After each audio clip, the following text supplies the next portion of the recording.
Well, thank you very much, Melanie, and it's nice to see so many people here to learn about psychology at Macquarie and what it might be. And I'm the deputy head of our department, and it's my job really this morning to take you through a bit about what it is to be a psychologist and the sort of training you'll go through and some of the career options that you will have when you become one. And particularly to talk about the different career paths for psychologists, the fact that psychology, unlike other professions, has many faces. What it means to be a psychologist can mean quite different things to different people. So psychology is really two distinct things. The first thing is a profession, and that's typically what most people come to a university psychology degree to become, is to enter the profession of psychology. And that's one of the health professions, not unlike psychiatry, dentistry, medicine. It's a profession which aims to help people primarily with mental health type disorders, mood disorders, anxiety, depression. But in fact, you'll see that there are other aspects of psychology which most people don't know so much about. So the first part of psychology is looking at the way that people and animals behave and trying to understand why they do that.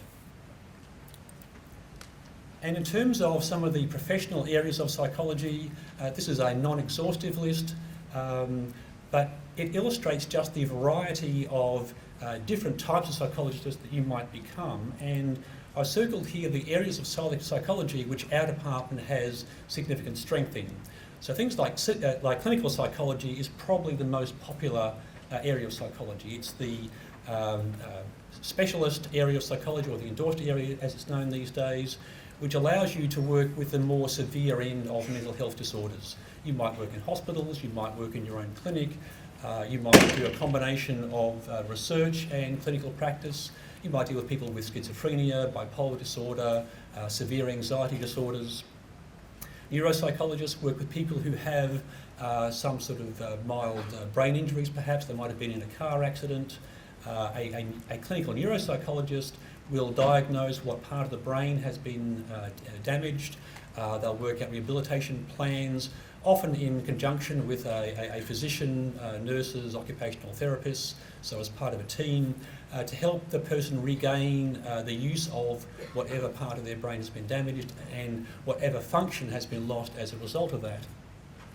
Health psychologist is more my area, so I'm interested in the connection between the brain and the body, in particular the way that the gut and the brain interact. Health psychologists look at people's reactions to diagnoses of cancer, the way that mood disorders, that mental health disorders can cause physical symptoms, for example.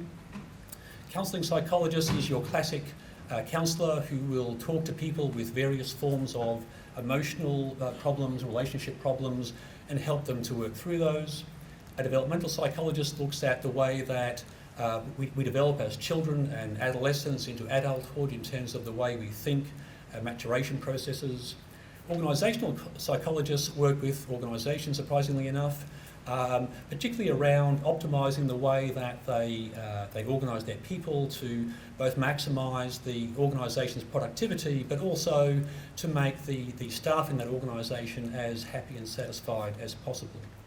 And then, of course, there are research psychologists who, in fact, don't have a practical, applied profession like the preceding ones do. So research psychologists are people who are interested in understanding why it's so. Why do people think the way they think, behave the way they do? So if you've ever wondered why it is that people react to you in ways that you find quite surprising or engage in behaviours that you find quite hard to understand, that's what a research psychologist might do. They will often work in universities, but they might also work in research institutes, health research institutes, for example, in Australia or around the world. The other answer to what is a psychologist is that it's a discipline, and this is more around the science of psychology. So it's the scientific study of human and animal behaviour. And if you have ever wondered why someone has reacted badly to something you've said, who didn't react happily to something you tried to do for them, and didn't understand why, typically you'll think about that, you'll develop your theories, you'll talk to your friends, they'll say, oh, that's because they're an idiot or something, and you'll work out why you believe the person behaved the way they did. And that happens to us all the time, from childhood through to adulthood. What psychologists do is to approach that same problem but scientifically, and they'll do that by developing hypotheses based on well-documented theories, and they'll test those hypotheses using empirical data. So they will gather evidence to support or refute that theory. So that person may in fact have been behaving in a quite rational way that made sense to them, but not to you. And in fact, that leads us into what we would call these days, but evidence-based psychological therapies. So any therapy which a psychologist applies to a client, be that a counselling therapy or a behavioural therapy or something else therapy, should be based on hard empirical evidence. And that's what gives us evidence-based psychology, just as we have evidence-based medicine that a doctor should not be prescribing drugs or other therapies. We do not have a sound empirical evidence base. So what the discipline tries to do is to understand human behaviour, particularly around interactions between people, and that's both personally and professionally very rewarding. So to understand why people behave and react the way they do will help you in your personal life, but also of course in your professional life. We'll look at humans' internal processes, things like memory, why we forget some things but don't forget other things, cognitive processes, why we interpret signals that our eyes and ears give us in a certain way, and it translates into a certain actions and behaviours. So it's not just about being a counsellor or some sort of psychotherapist. Becoming a psychologist can mean many different things and lead to many different career pathways. But what's important is that there's this interaction between the academic side of psychology, the clinical side of psychology and the educational side of it, that in Australia and indeed in most Western countries we operate under what's called the scientist practitioner model of psychology. So it might be that you want to be a practitioner, you want to help people with emotional disturbances, with relationship problems, with mental health problems, but to do that well you also need to be somewhat of a scientist. You need to understand why that's happening, the science of psychology, as well as being a caring, competent practitioner. So, but why study psychology? Well, it's a component of many professional degrees, from law to business, apart from psychology itself. Because in any profession, you need to understand the people you're working with, be they clients in a legal practice, be they business partners in a business or commercial kind of setting. And it's certainly one of the most popular courses at our and at most universities. Our first year intake to our first year subjects is around 800 to 900 students typically, of whom maybe 700 are actually studying psychology. The other 200 are studying business or human resources or some profession like that that requires some understanding of human behaviour. It's useful to understand ourselves because sometimes we ourselves behave in ways that we understand is not logical, doesn't make sense, or is not fair to a partner or a friend. So it's useful for our own purposes.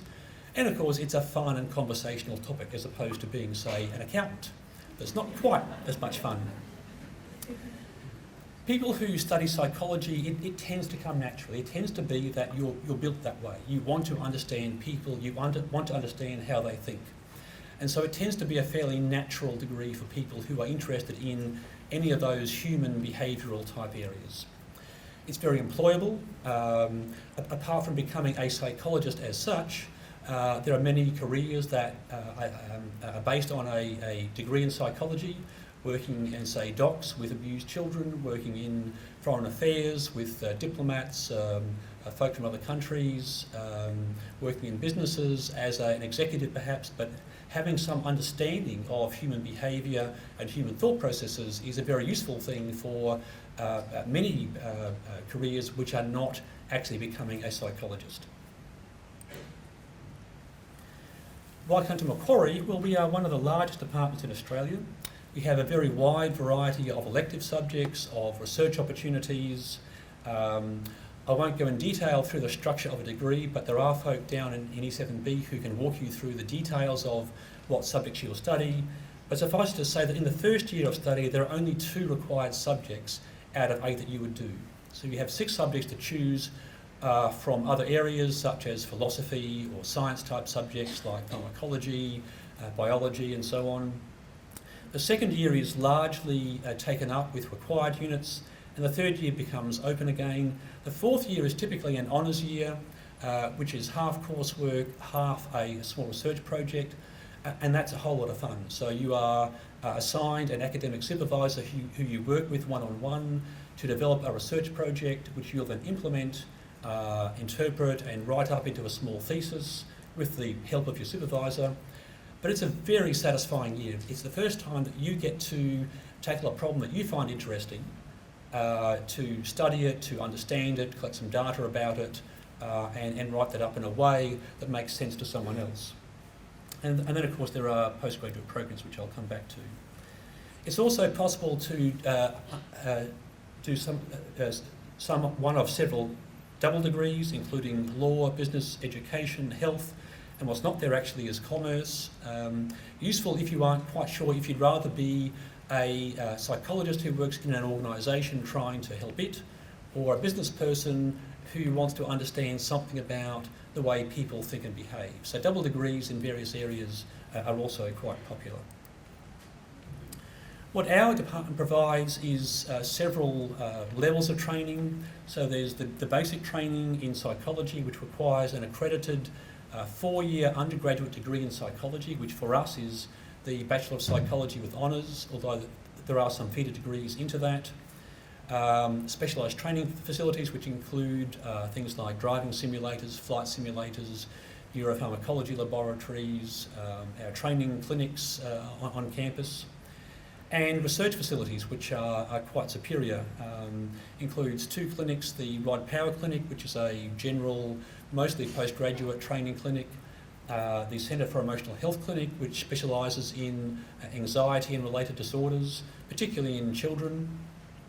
We have labs for studying human factors, that is the way that people behave well or not so well in the aviation context, in train control systems, also health and cognition and perception labs, looking at doing experiments in the way that people think and perceive the world. So just to run you through some of those, this is a snapshot of Associate Professor Mark Wiggins in a train control room simulator. The chap on the right is wearing that little attractive bicycle helmet with a little screen covering his eye, and that's an eye tracker. So the eye tracker is watching where that subject's pupils are moving to see what part of that screen they're actually getting the information from. This is our driving simulator, used a lot by the honours students and postgraduate students for their research, set up to enable study of things like the effect of mobile phone use on distraction in drivers, the ability of drivers to perceive both the road ahead and the conversation they're having. This is our flight simulator, and that's one of my PhD students, in fact, who's in there, having a lot of fun apparently. She's smiling broadly, which is great. It's used for looking at various things, including aviation itself, but also as a stress induction platform. So to get the subjects stressed, they're doing complex tasks and also asked to fly an aeroplane. It's a motion capture lab with Professor Bill Thompson, our head of department, looking at the way that people move and how that corresponds to what's going on in their brain. This is a high school day, the Siemens Outreach Day, where people are doing things in the perception lab. And this was the launch of the undergraduate society, the Macquarie University Psychology Society, which if you do come here, I would strongly advise you to join up to. It's a group of sort of self-organised undergraduate students who organise activities from fun things like harbour cruises to more serious things like talks by academics, talks by practicing psychologists who come in and talk about their career into psychology.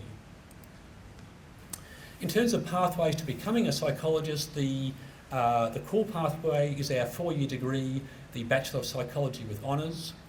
That has an ATAR last year around 94. But if you don't make the 94 ATAR, then there are 2 feeder degrees called the Bachelor of Arts Psychology and the Bachelor of Science Psychology. They're both 3-year accredited sequences, so the BA Psych and the BSc Psych count for the first 3 years of the BPsych Honours. And so if you don't make the ATAR for the BPsych Honours, you might make the ATAR for the BA or the BSc Psych, and then transfer to the BPsych Honours as long as your marks during those first 2 or 3 years are high enough.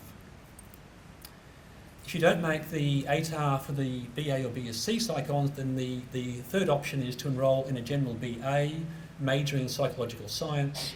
And again, if your marks are high enough in your first year or 2, you can transfer into the BA Psych and then into the BPsych Honours. Once you finish that accredited 4-year sequence of psychology, you then got several options in terms of what you need to do to become a registered and practising psychologist. We offer 3 master's degrees, which are postgraduate training in specialised areas of psychology, clinical psychology, clinical neuropsychology and organisational psychology. They're 2-year degrees which lead you to becoming a endorsed psychologist in a specialised area.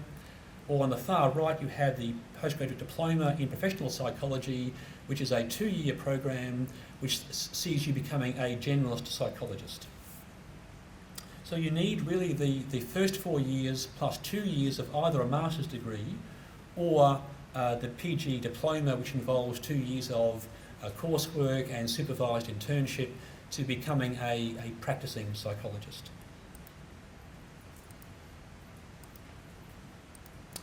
But as I said earlier, there are many other career paths which involve some training in psychology, such as child protection, diplomacy, or in fact any career which involves some understanding of how people think and why they behave the way they do.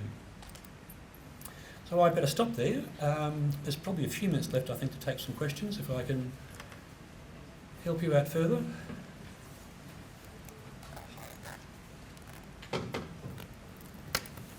Yes? What do you first slide about forensic psychology? Right. That's the sort of thing that you would see in some TV shows. So it's typically about looking in criminal cases at why people have committed crimes the way they have. There is, I believe, one postgraduate training program in New South Wales that covers that. The word though is there aren't a whole lot of jobs in forensic psychology available, so it's a very fascinating area, but I believe the employment prospects are limited.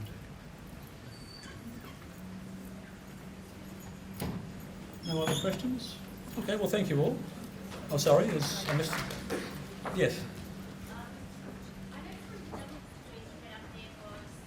The question was the BA Psych Dip Ed double degree, and you're right that the BA Psych Dip Ed is typically taken by students who are thinking about school counselling. But I must say that the pathway into being a school counsellor is partly outside of the university system. So the State Department also has to accredit what you've studied as being suitable for school counselling.